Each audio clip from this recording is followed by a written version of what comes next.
তৈরি হয়ে গেছে লোটে মাছের ঝুড়ি ভাজা। ফ্রেন্ডস, আজকে রান্না করতে চলেছি লোটে মাছের ঝুড়ি ভাজা। এর জন্য আমি কড়াইতে তেল বসিয়ে দিয়েছি।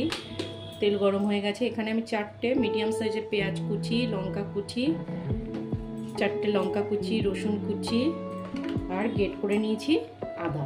তেল গরম হয়ে গেছে। এবার এখানে 1 কেজি লোটে মাছে আমি মিডিয়াম সাইজের 4টে বড় বড় পেঁয়াজ দিয়েছি।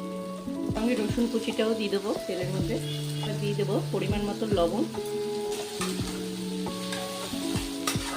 এবার দিয়ে দেবো হলুদ, গ্রেট করে রাখা আদা দিয়ে দেবো। আমি এরকম গোটা গোটাই লোটে মাছগুলো রেখেছি। আপনার চাইলে 2 টুকরো করে দিতে পারে, আবার কেউ সিদ্ধ করে কাঁটাটা বের করে নেয়। আমার কাঁটা শুদ্ধ খেতে ভালো লাগে, তাই আমি গোটাই দিয়ে দিলাম। আমি এর মধ্যে এক এক করে মশলা দিয়ে দেবো।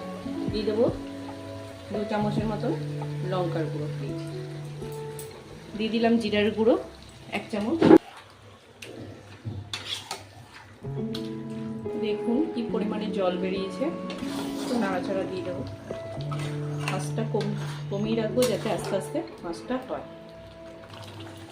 মাঝে মাঝে নাড়াচাড়া দিতে হবে, নাহলে কড়াই নিচে দিয়ে লেগে যেতে পারে। পুরো জল শুকিয়ে গেছে। এরকম শুকনো শুকনো কষাতে হবে, হাতা দিয়ে নাড়তে হবে, নাহলে নিচে লেগে যাবে।